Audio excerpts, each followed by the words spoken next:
Now broadcasting from the Next Gen Conservative Studio in sunny South Florida, bringing you the latest in politics, current events, and pop culture. This is the Whitfield Report with Sam Whitfield.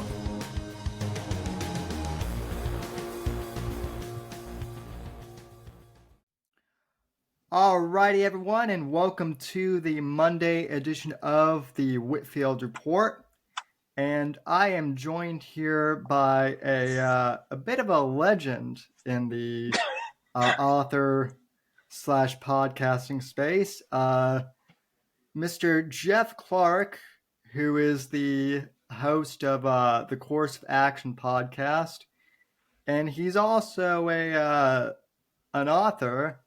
I did not realize until a couple minutes ago that you had already published a book, but that's very interesting. So, folks, I really don't do much background research on my guests before I have them because I like to allow them to, talk about themselves. So first off, Jeff, welcome to the program, and it's an honor to have you. And appreciate it. Appreciate the awesome intro, man. I don't know if I'm a legend, but I certainly appreciate it. Well, let me put it this way. Course of Action, I was thinking of this today. There are 3 podcasts that I really never make sure I miss. One of them is the Fake Untitled podcast, which is hosted by a friend of the show, Craig. The next is the All In podcast, which is hosted by David Sachs and a couple of the venture capitalist podcasters out there. And then your podcast, which I just started listening to at the end of 2023, has kind of become a go-to for discovering new authors. So, thank you. I'm pretty impressed. But Jeff, why don't you just begin by telling us a little bit about your background, just in general? How did you, get started in podcasting and just your background in general and writing? Well, I did 12 years on active duty in the Air Force. I worked in logistics in the medical field. And then I medically retired in 2017. I had a broken back and broken shoulders, so they medically retired me and had me go my own way. And then I came back to government service about 7 months later, and I worked as a search and recovery specialist and an operations officer on the civilian side. And I've been doing that ever since. I recently just switched the job over to data analytics, something a little less physical that I really enjoy. And as far as the podcast goes, and I really appreciate you being a avid listener, man, because as you know, it's difficult in the podcast space sometimes to try to keep things going. But I started that. It was kind of an idea back during COVID.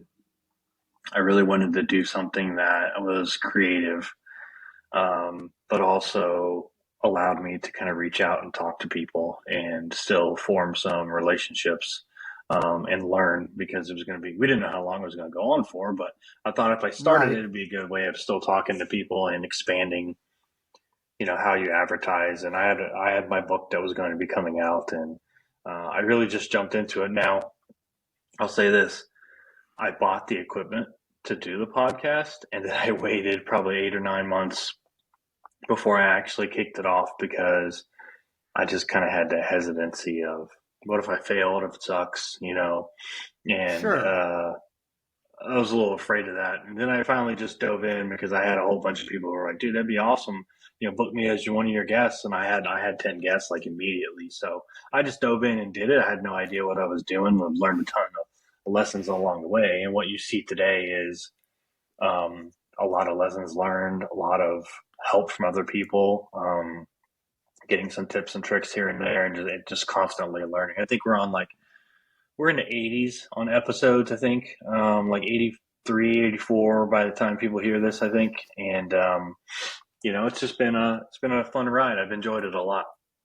Yeah, I've been podcasting really since like I was a teenager. And I started way back in 2008, really before people even knew what podcasting was. And even now, I'm still learning, about podcasting, even though I've been in it, just because I find that the format, kind of keeps evolving. When I started podcasting, it was more like it was basically internet talk radio, basically, Hmm. and that's how a lot of people, myself included, were doing the show. And then Rogan kind of flipped the script by doing just long form interviews and conversations. And so um, when I moved to Florida in 2014, I kind of retired my old brand and started doing more long form type podcasts. And yeah, I mean, it's ever changing. And I mean, I just turned 29, but I mean, now there are even kids like younger than me who are just doing podcasts from their phone now. And it's kind of crazy. So, um, Yeah. and like you said, you just kind of have to jump into it. And, just from your guest list, I mean, I'm impressed with some of the guests you've had on. I mean, I just, I, I tweeted this at you the other day. I just listened to your podcast with Brian Andrews and Jeff Wilson, who, Yeah. Good um, guys.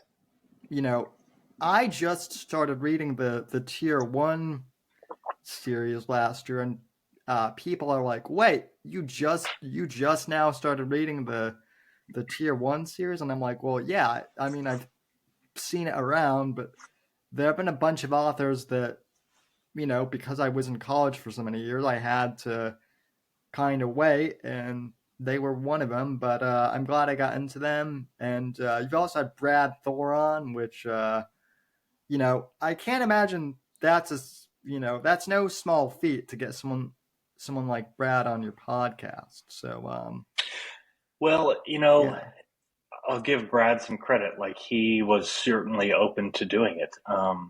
I had made good friends with his publicist, so I know him.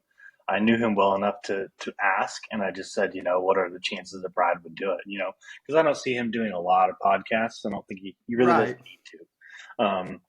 But I said, what would be the odds of getting him and Kyle Mills on? And he was like, email me about a month before their book releases, and we'll set it up. I was like, cool. So I did, and Brad had no problem with it. It was a quick 45 minutes, and afterwards he was like, I can't believe it went by that fast. You are an excellent host. So I was like, it was awesome. And Brad's one of my favorite authors, so it was kind of like one of those. Um, if I got him to be on the show and then I was forced to shut the podcast down the very next day, I'd be okay with that. Yeah, Brad was my favorite for a long time. However, I have to say that once Jack Carr kind of came on the scene, he replaced both Vince and Brad as like my all-time favorite. I still remember, uh, you know, back back when Ryan Stack, before he was an author, he did the Vince Flynn Mitch Rapp fan website, and I remember he posted about this new author Jack Carr who was coming on the scene, and no one knew about the Terminalist, and then I remember I I got the Terminalist I think the week it came out, and it blew me away. I think I finished that book in Yeah. like 2 or 3 weeks. It was amazing, but minus one or two things that I've disagreed with Brad on. I've always respected him as an author, and it's awesome that you were able to have him on. So Yeah, he was um, incredible. Kyle Mills was incredible. Don Bentley. I loved Brian Anders and Jeff Wilson. Have been on several times. I'm going to have them on again this spring with their yeah, new book, and we're going to talk a little bit of how they're jumping into the Tom Clancy series. So I'm yeah, looking forward to yeah. that. Those guys are great dudes. So just podcaster top to podcaster. What do you think your biggest challenge has been in regards to doing your show? so My far? biggest challenge, I think, is probably time, um, because you got to edit and get the episode ready. It's got to be kind of that.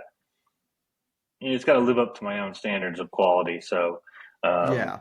when I flip an episode and I'm done, I save it and I get it, and then I build the actual template for what it's going to look like, and I save it in a file, and then I come back to it later, and then that's when I add the intro and I edit, and then I double check the audio and all that. I think that's probably the biggest one because I gotta have time to do that. So you dedicate at least an hour to recording, and then at least another hour to 2 hours to edit, put it together, export it, and then upload to YouTube, Spotify, and all that. Um, so it's time, really. It's a very time Yeah. consuming endeavor. It's always, I've noticed too, the behind the scenes stuff that people don't really take into account. You Yeah, know, same thing time's the with, biggest challenge. yeah, same thing with writing. You know, people always see the end product, uh, you know, or I guess in this case, listen and or watch the end product, but they don't take into consideration all the time that you have to spend with booking, you know, finding guests in the Hmm. first place, or you know, editing and doing post production, which you know now is a little bit easier with certain tools out Yeah, there, but you know, it does take some time if it you're does. pre-recording, and even on if you live stream, you know, afterwards, you got to make sure that you know the stream completed and uploaded properly and all that jazz. So, Yeah. um, out of all the guests you've had, which one were you most, I guess, surprised you were able to get, or I guess I don't want to ask you too much of a gotcha question, but which one has been your favorite so far? Oh man, I wasn't really that surprised to get any of them because a lot of the people that I've asked have been super open to do it. So there wasn't really any pushback. I've only had one guest, and I actually never had her on. But I only had one person who asked me in kind of the early stages of the show, like how many people follow you, how many listeners do you have, blah blah blah. I've only had one person ever ask me that, and um, when I told her, and I just told her the honest truth, I said, I'm growing. It's nothing impressive right now. And she said, I'm going to have to pass. Um, it's not the right demographic for me, which I thought was baloney. But that's another Yeah, argument. But it was her way of saying, you're not big enough for me. And I'm fine with that. I I, didn't want her on after that, as far as I was concerned. So I've um, had, none of yeah, them. oh no, go ahead. Well, I've had, I haven't really had a surprise guest as far as those who wanted to do it because everybody I pretty much asked said yes and was in an agreement to do it. They were excited about it. Yeah. I mean, I've only had one, I've only had like, I think two guests who kind of, you know, said the same thing. Um, you know, you're not big enough, or you know, this isn't the right podcast. Where I was kind of like, are you sure? But you know, at least you make the offer. You know, to have them Yeah, on. You know, and that does happen. And then you know, on the flip side, I've had you know guests who I was a bit surprised that they would come on because I didn't think they would be big enough to you know want to come on the podcast. Steve Stratton being one of them. You know, Steve, as you know, has a fairly big reputation in our field of writers, and so when someone suggested that he come on to the podcast, and I was like, "Really? You think Steve would come on to my podcast?" And they said, "Yeah, and invite him on."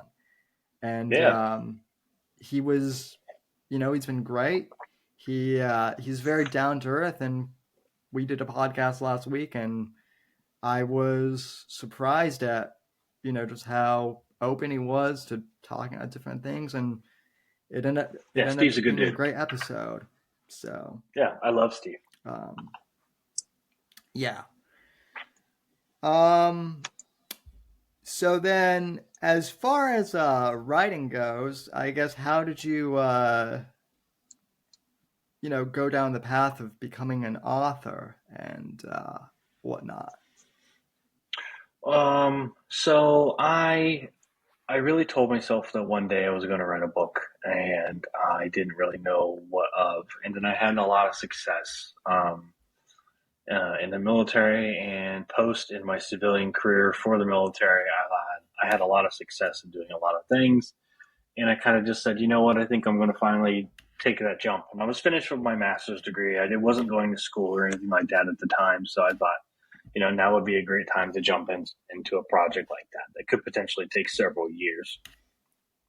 So I really just kind of jumped in and I started writing, and I had a leadership book and then I had a fiction book that I was working on kind of at the same time. And I was just kind of doing what I could, what kind of motivated me and what kind of influenced me. And I would bounce back and forth to two projects.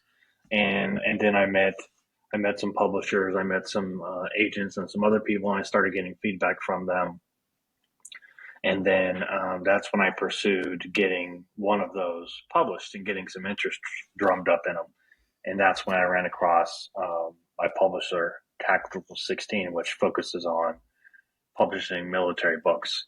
And I talked to them. I pitched them the idea, and they loved it. And it wasn't done. Like I only had probably a third of it finished, my leadership book.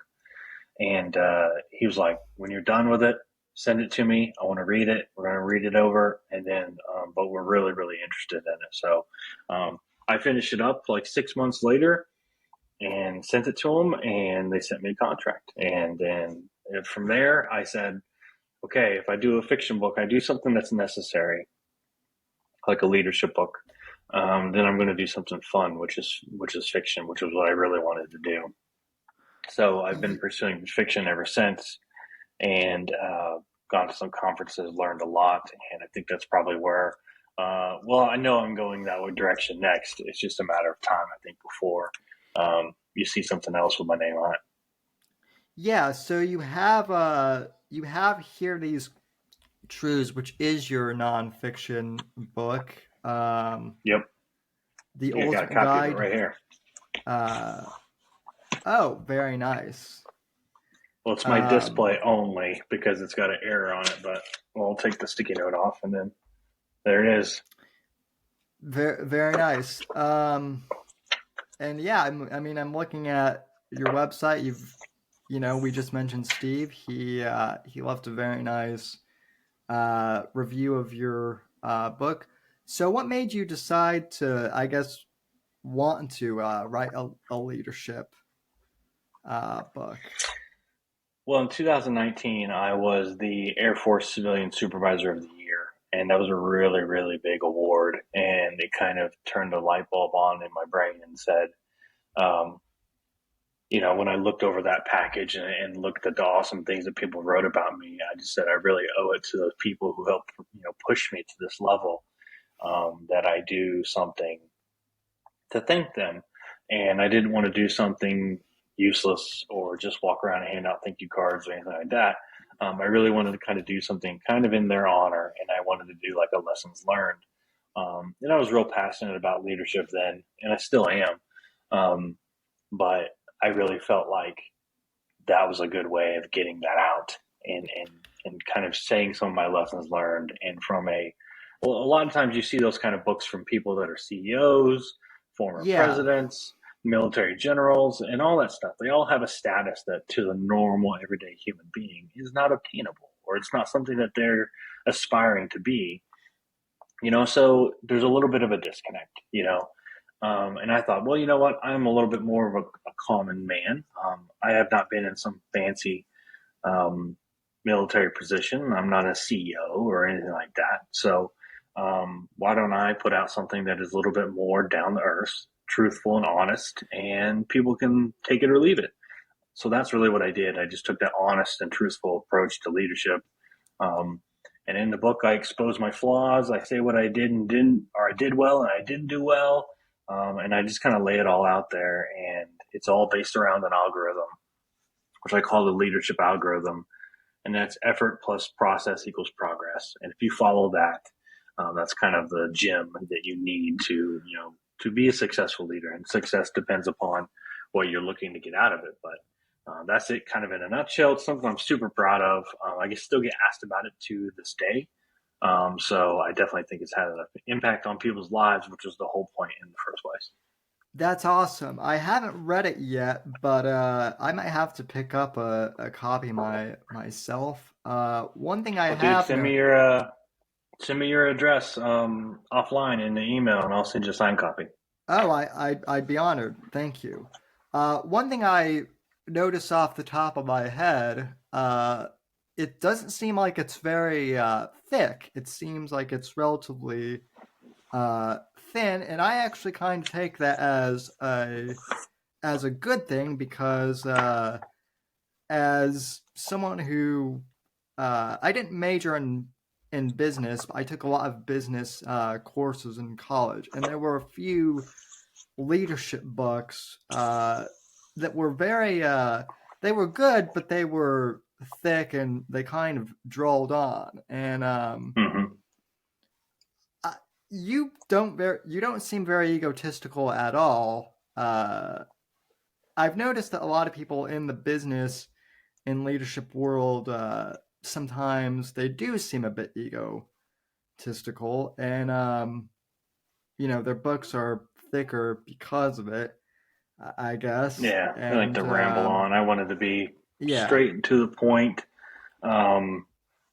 No frills. It's nothing super fancy. It's just a little over 200 pages. It was longer, and I cut some stuff out that I kind of felt like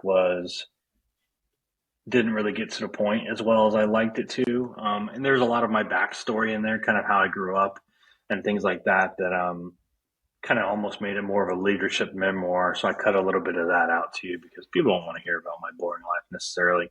And I wanted to give people something that they could just open up and flip to a page or to a certain chapter, and they could just learn about a certain subject, and then they can move on. So I wanted it to be concise and short and sweet and to the point and packed full of good knowledge and things to take away. So yeah, it's not super thick, but I'm not a long-winded guy when it comes to talking about myself. You definitely seem interesting to me though. So I do think a memoir in the future might be worthwhile. So never know. Yep. Now, as far as your fiction writing goes, I'm seeing a lot of different series. So have you released anything yet, or is your fiction mainly a work in progress right now? Yeah, fiction is a work in progress. We got the first book, Acts of Lies, is with an editor, and we're working on getting that kind of finalized, and then that will go out on submission. I've got a lot of good feedback from it, so I'm really hopeful that it will attract some attention with publishers and with some agents. So I'm super pumped about that one. And then, of course, I got the second book in that series, The Enemies Within, is in progress. I'm probably about 40% done with that. And then when I have some off time, I work on other projects like Hunted and Between the Lines of War and a novella series I got called Conditions. So I'm kind of working on it's in a way I want to always be writing something. So when you send a book off to the editor, you don't want to touch it. You want to just let them have it. So in an effort to put that aside, I moved on to some other things, and then you get a bright idea and say, hey, this would be a cool idea. It doesn't fit my current project, so let me start something new over here and just put it on the back burner. So all those projects I kind of have in the works. None of them are completed except for Acts of Lies. and just want to keep writing, keep working on stuff, and it might be years before you see anything from me. But you know what? You'll have stuff in the queue for when you're ready to go. Yeah, that's always something good to have. It's always good to have multiple coals in the fire. Hmm. Um, so I don't want to assume anything, but it sounds like you're going with the traditional publishing method. Um, what made you decide to go down that route? And have you ever considered self-publishing some of your Um, work? I haven't really considered self-publishing yet, just because I really want to give the traditional publishing a shot, and I want to see if I can get an agent or a big publisher to sign on. And I think for me, at least for me, um, I don't want to necessarily like sell myself short. And I'm not saying that people who self-published have done that. I'm not saying that at all. Um, but I don't want to sit around and self-publish and push my book and push my projects and then wonder what if. I would rather Sure. submit to a big publisher, submit to agents, and have them tell me no, and then all the same time I'm learning more about publishing, and then I decide to self-publish and go that route. I'd rather go about it that way. There's some people who don't want to do that. They want to go straight to self-publishing. They want to control everything. They want to advertise. They want to do all the work, and they want it to be theirs. And that's totally cool. I think that's awesome. There's plenty of self-publishers um, or self-published authors that are incredibly successful, and I tip my hat to them. But I do want to see if I can't get attention, and I think I will, um, Yeah. based on some of the feedback I've gotten and some of the people that are supportive of it. Um, I'm going to give that a shot first, and then we'll see what happens. That is very understandable and very admirable as well. I ask because most of the other guests I've had have been in publishing. Both Steve and Eric Bishop, both friends of the show. Uh, when I first had Eric on the show, when he first released The Body Man back in 2021, he went through a traditional publisher, and then they went out of business. So Yeah, he started his own imprint, um, and so most of the people I've talked to have actually gone the self-publishing route. So it's always interesting to talk to someone like you who has gone the traditional route, and I'm just always curious to find what people's motives are for doing that. yeah. Well, I guess we'll So see what happens, man. But yeah, I think the big motivation is, you want to share your story. That's my big thing. yeah, I don't care too much about the money. Um, because I have a good job and good benefits and all that stuff now. My wife works and she makes plenty of money too. So that's not a driving factor, but certainly sharing my story with a mass audience um, is something that I desire. And I think the way to do that is with a bigger publisher, obviously. So we'll sure. see how it goes. You might have to be one of those things that I eventually have to self-publish, and if I do, I'll come up with a big marketing plan and I'll push it as hard as I can and use word of Yeah. mouth and all that fun stuff. My grandfather was a published author. He wrote two business leadership books back in the '80s, and he Very cool. retired. He has since passed, but like Oh, I'm uh, sorry. 2 years ago, I was talking to him about some of my writing projects, and he actually encouraged me to self-publish. He was in his 80s, but he kept up on current technology, and he was very sharp until the very end. And he was like, I know people said that this Kindle self-publishing thing was a drag, but I think it's actually worth looking into. So, that's what I did, kind of, secretly, and I released my first novella back in July, and it's been not a huge success, but a moderate success. I'm kind of a bit surprised at how many Well, people you've done liked. more than what other people have done. A lot of people would quit Yeah, and they wouldn't do it. So I mean, you're successful in the fact that you've actually published something, and like I said, a lot of people will doubt themselves and they'll quit, or and they'll just put it on the back burner and say, "I won't do it. I'm afraid." So well, and kudos to you for doing it, man. I mean, I would say the same thing to you for podcasting. There are a lot of people who they start a podcast and they think they're going to be Joe Rogan or Adam Carolla or name your big name. They think that they're going to be that guy overnight, right? And Good luck. yeah, you can't, even if you do go with even if you have the most fancy setup, even if you go through, you know, it's funny because there are also podcasting companies out there too that you can Yeah, sign with, and even you if got you to have the sign with content. one of those, it doesn't really matter if you don't. Even if you have a good show, there's a grind to it. You just have to keep putting out episodes, Yeah, and that's all there is to it.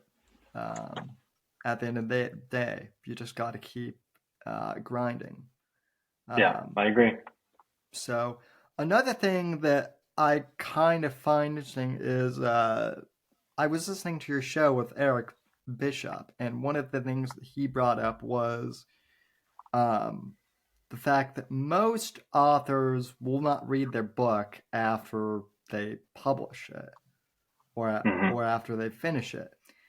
And I don't know how you are, but with the exception of editing, um, I'm kind of the same way with podcasts. After I finish editing, um, an episode or making clips, I'll post it, and then if I listen to the episode, it won't be for like another 6 months or even a couple of years down the line. And same thing with my book. I've read it for little references for continuity for my sequel, but other than that, I haven't listened or read any of my previous projects, so I find that to be interesting.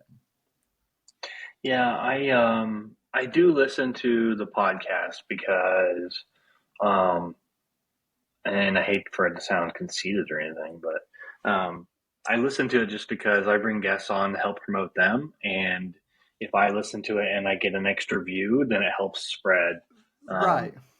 spread it out there. So I definitely put it on. I put it on my phone, on Spotify and Apple, and then I put it on my computer on YouTube, and Yeah. I'll listen to it or I'll just let it stream while I'm working on something. But the book, um, I haven't really gone back and read the book. There's something about reading my own work and hearing it in my own voice that just kind of, I don't know. I have used it as reference, and I've been on podcasts before where I actually had to break it out and kind of flip through a page and be like, yeah, okay, I do remember saying that. Yeah. But no, I'd like to read for pleasure, and I just don't know if I like reading my own work like that necessarily. So That's kind I of don't know. that's kind of how I feel with podcasting for the most part. There will be an episode or two where I will listen to an episode with Steve or someone like you or even Eric where I'll listen to the episode just because I love the guest so much. But generally, Yeah, if it's just me and my co-host like covering the political news of the week, I hear my own voice regularly enough, just in my own head. I don't, it's kind of like watching a movie you've seen over and over again. You can almost kind of predict what, the next scene is yeah, going to be. So, yeah. I I guess agree. I'm kind of the same way. But, so, um, I guess, I mean, I don't know where we want to think of this. But I guess what else is on the horizon for you as far as projects go? Anything that you're looking to accomplish in 2024 and beyond? Well, I really hope to find a home for Acts of Lies, and hopefully that'll be a multiple book deal where I can tell. I have 3 books in the series that I have planned out with Abigail Stevens, my protagonist, and if I can land a home for that to tell that story in 2024, that would be a big deal. Whether it'll publish in 2024, I don't know, but if I could at least land an agent or land a book deal in 2024, that would be ideal. And then all that time continuing to work on the podcast and get some of those other projects done.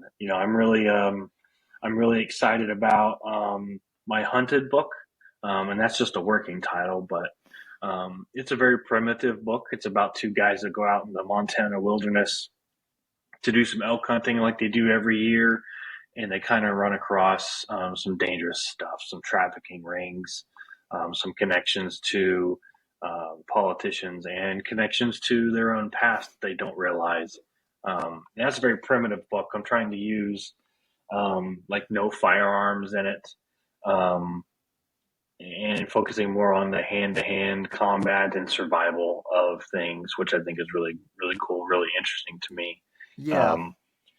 And then Between the Lines of War, which is a really cool book that I kind of just started recently. It's more of a first-person type of book, and this is going to be a very more of a traditional thriller when it comes to kind of how I'm approaching it. And I mean, instead of doing third person, I'm doing first person. It's going to be from the view of a journalist who has kind of coined this term clandestine journalism, and he is investigating, further than most journalists want to investigate and do their research and come up with a really good headline, where he wants to come up and he wants to do research and investigations and come up with the stories that are not being told, the stories that are trying to be hidden away in the closets and the skeletons that need to stay there. And he wants to reveal kind of the truth. And I think that's really cool because there's not a lot of organizations and people out there right now that are trying to find the real truth. They're just taking the opinions of the media and the opinions and sayings of our politicians, and they're saying, okay, it must be the truth.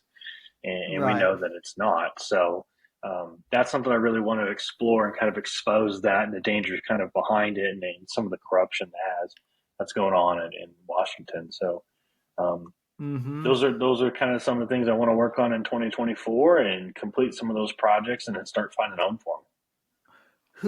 Who are your inspirations for writing? Favorite authors, anything like that? Well, I love Tom Clancy. I think everybody does. He's kind of our godfather. I love Clancy. I love Flynn.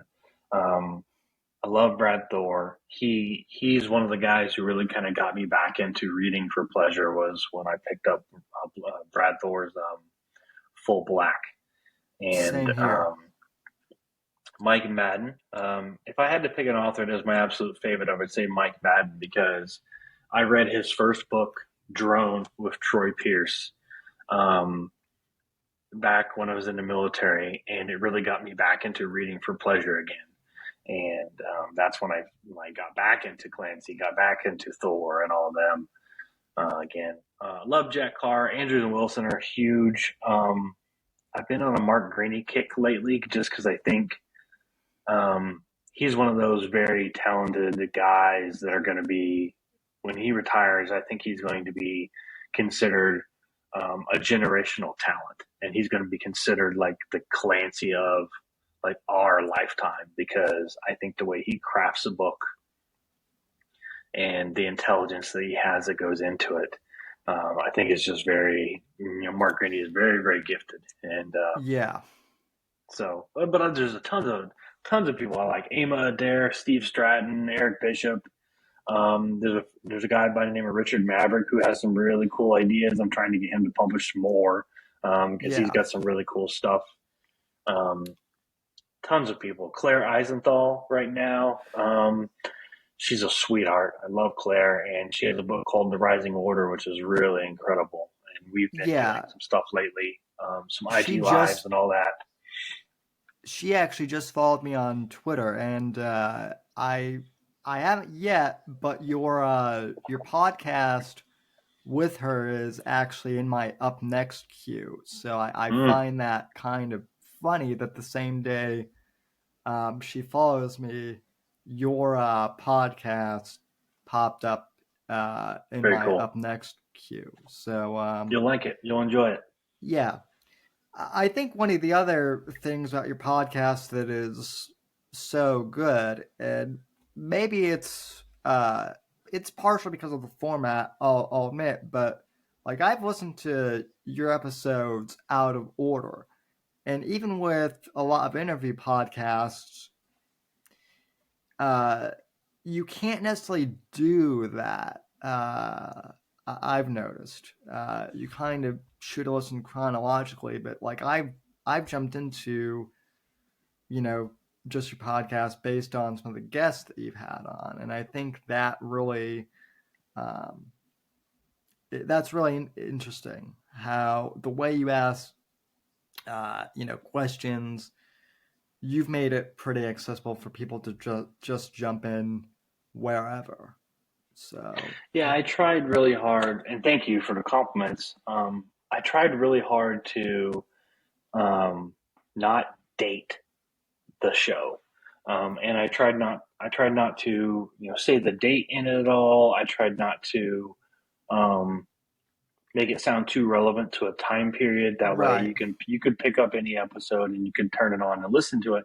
And yeah, you might find out in there somewhere that I'm talking to a guest who has a book that's releasing soon. Yeah. And that's fine. But the content and what we talk about, I want it to come from a place where I'm talking to a subject matter expert. They are an expert in something. So let's pick their brain and let's kind of not justify, but let's reinforce why they wrote this book. And what did they do to find out about it? Like, T.R. Hendricks. He's done a lot of survival stuff. He has a big background in security. So when he wrote The Instructor, he has a lot of background in that. So it's like, well, let's talk about all that. Let's talk about your military career and kind of what led you up to writing this book, because I want to tell your story. And then for people that are listening, I want them to listen to that and go, okay, this guy did this, this, and this, and he has this background similar to mine. Well, maybe I can do it too. And then you've done something more than just entertain people. You've changed their life. Yeah, I definitely find that insightful. Knowing nothing about Andrews and Wilson, I didn't know that they were both. I don't know if they were both on a submarine, but I think it is Jeff the submarine engineer. I can't remember. No, I can't remember. I want to say that was. I think it's Brian. Okay. I think it is Brian, but Brian's a submarine guy and Jeff's the surgeon. Oh yeah. I think just learning that is fascinating, and then it kind of makes sense because you can tell, oh, well, that makes sense that based on this character, one of them would be a surgeon. Yeah, they got the background for sure to do a lot of the stuff that they've done and write the books that they've written. So I've heard nothing but good stuff from some people who have had first look at their Tom Clancy book that's going to come out this spring. And they've said nothing but rave things about it, where it might be one of the best post Clancy books that they've written so far. So this will be a big deal. And it's like the 40th anniversary of the Hunt for Red October. I mean, it's huge. Yeah.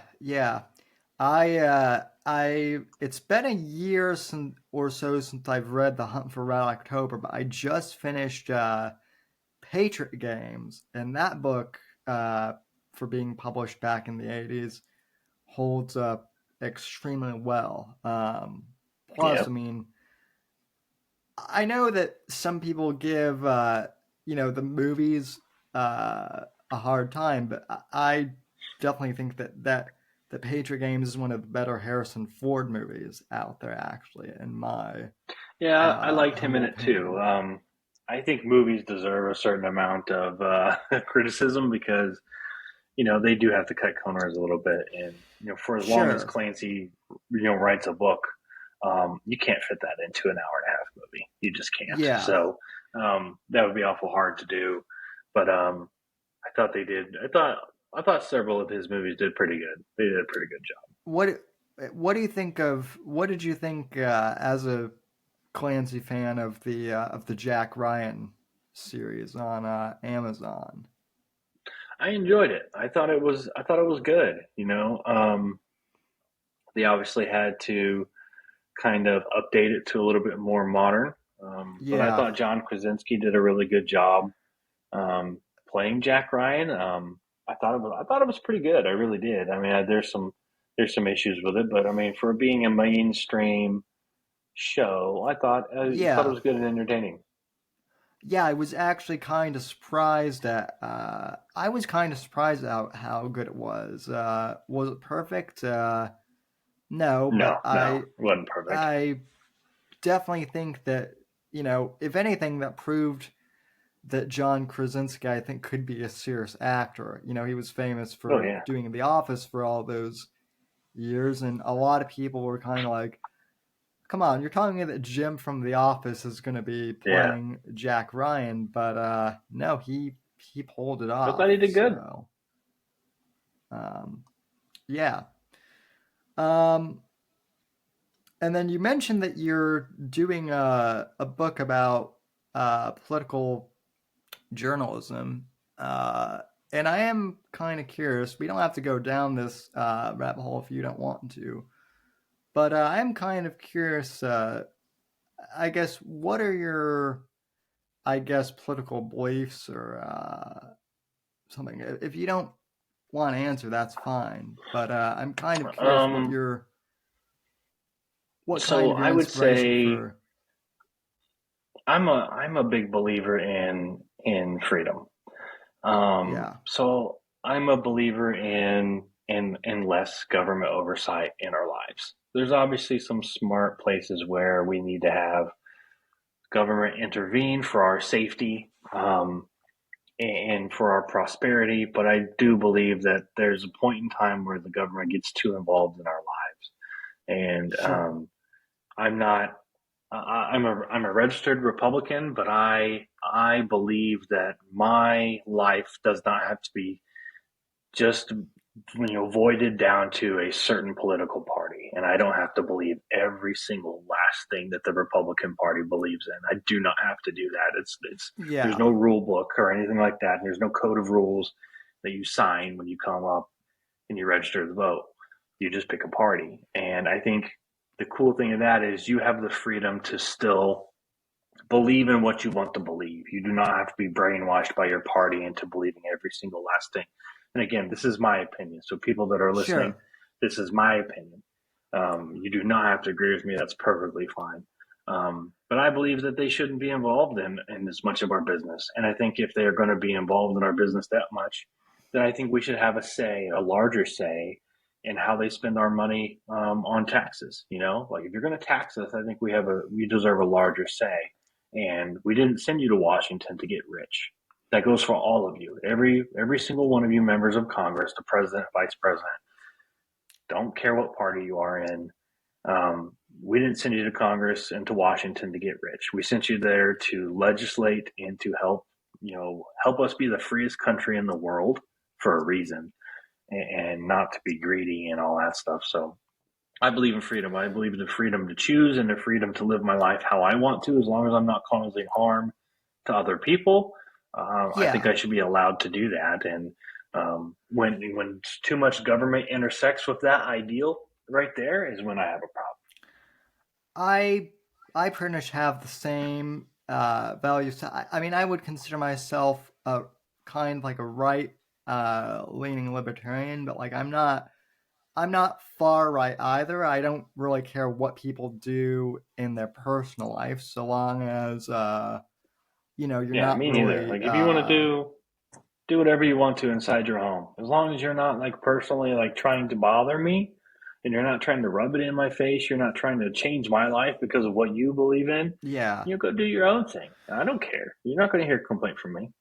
yeah. One thing that I am kind of curious about, this is something I've kind of experienced, is after the pullout of Afghanistan, which in my opinion was uh, more or less disastrous. I don't know if Biden is, entirely to blame. I think that there were logistics, you know, I think blame can kind of be shared equally, maybe among the administration. But uh, I one thing after that that kind of worries me is I'm hearing people talk, oh, well, we need to go into Ukraine, or we need to, go into Israel and, back the Israelis in Palestine. I'm very pro military and I'm very pro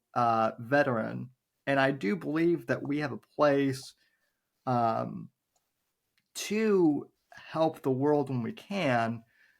But um, after being in the Middle East for 20 years militarily and really having very little to show for it, I'm a little hesitant to say that we should maybe send troops back over there or over to Ukraine. And it's wild because some people who I respect have said, oh, well, you're just like an anti war hippie or you're wishy washy. And I'm like, well, I'm not a veteran. I never served, but I know veterans who have had their limbs blown off or who have post traumatic stress disorder and who have suffered, and it's really difficult for me to look at them and then look at what happened in the Middle East and say, yeah, you getting your legs blown off was worth it, because I'm not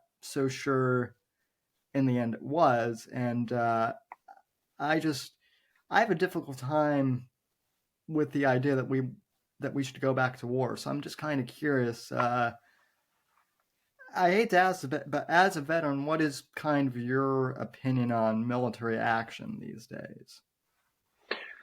I think we have to stop being the world's police. Um, we have a lot of allies, and I think that's great. I do, and I want to protect those allies. Um, but I have an issue with us constantly getting involved in every single Yeah, little thing, because it almost comes across like we're bullies, and because they're talking right now that there's a potential conflict in Yemen with the Houthis or whatever, the Houths or whatever they call themselves, that terrorist group. Um, yeah, and then China and Taiwan, they could do something. So then we have Ukraine that we're helping be involved in, and then we have a potential conflict in Yemen, and then we have a potential conflict in Taiwan, and then of course the whole Israeli thing is going on. So at what point in time do we say we're stretched a little thin? We can't keep doing this. One of our other big allies is going to have to step up and take over and be the lead on these things, because yeah, um, I'm not anti-war by any means, and I think there are places where we need to go and we need to kick ass and take some names. But I also think that we don't necessarily need to be the world's police all the time, yeah, and we need to empower our other allies to get involved at our same level. If you look at the amount of money that we spend in NATO and the UN and all that, we spend all this money up here and everybody else is down here. I think a more of a fair share, more of that peanut butter kind of spread is like, okay, guys, if we're going to do this and we're going to be United Nations and we're going to be NATO, we all need to be on the same level. And maybe we need to start sharing this a little bit, because we can't just keep getting involved in every single little thing, because for one, our military can't sustain it. In our military industrial sector, can't keep up with the production of it if we're in 4 different wars. I mean, Right. and that's a recipe for loss. And I don't want to lose any more of my brothers and sisters over something that is unnecessary. Yeah. Well, I mean, and thank you for answering that. I know that can be kind of a tough question, but no, I mean, I just Yeah, wanted to ask because, I mean, I'm a civilian. Like I said, I have immense respect for the military, but I've never served. I'm not anti-war, but these days, according to who you talk to, it kind of seems some people have suddenly labeled me as being anti-war, and I'm like, no, I'm not anti-war. I just don't want to see, I want to see minimal casualties as much sure. as Yeah, I think everybody possible. does. So, yeah. Well, anything else you want to promote, or I see you have a ton of links here on your page. It seems like you do some work with veterans as well. So Yeah, I'm always trying to promote veterans, veteran-owned businesses. So I post a lot of that stuff on my social media. Um, I think the biggest thing is people can go to my website, jeffclarkofficial.com, and that's where all of the good stuff is. My social media, my projects that I'm working on, podcast episodes, and I think that's really kind of what. If I promote anything, I like to promote the website because that's kind of my catch-all for everything to go to find out more about me. yeah, it's a great website. Well, thank you. So I definitely recommend that people go there and check out the podcast as well. It's great, and I'll have the links to all your stuff in the description. And I would love for you to come back, once your books are close to coming out and Sure. whatnot. So Yeah, I'd be happy to. yep, and we might get you on the live podcast here soon as well. So we'd love to have you on for that as well. Yeah, But yeah, we'll do it. anyway, folks, well, I guess that's all we have for today. I want to thank everyone for listening, and thanks, Jeff, once again for coming on. And we will talk at you down the road on Wednesday. And until then, God bless, God save this great nation, and God freedom legacy in that order. Thank you. Thanks for listening to The Whitfield Report on the NGC Network. Please visit Sam's website at www.thesamwhitfield.com and support Sam on Patreon at patreon.com/Whitfield Report. Until next time, God bless, God save this great nation, and God, freedom, legacy, in that order.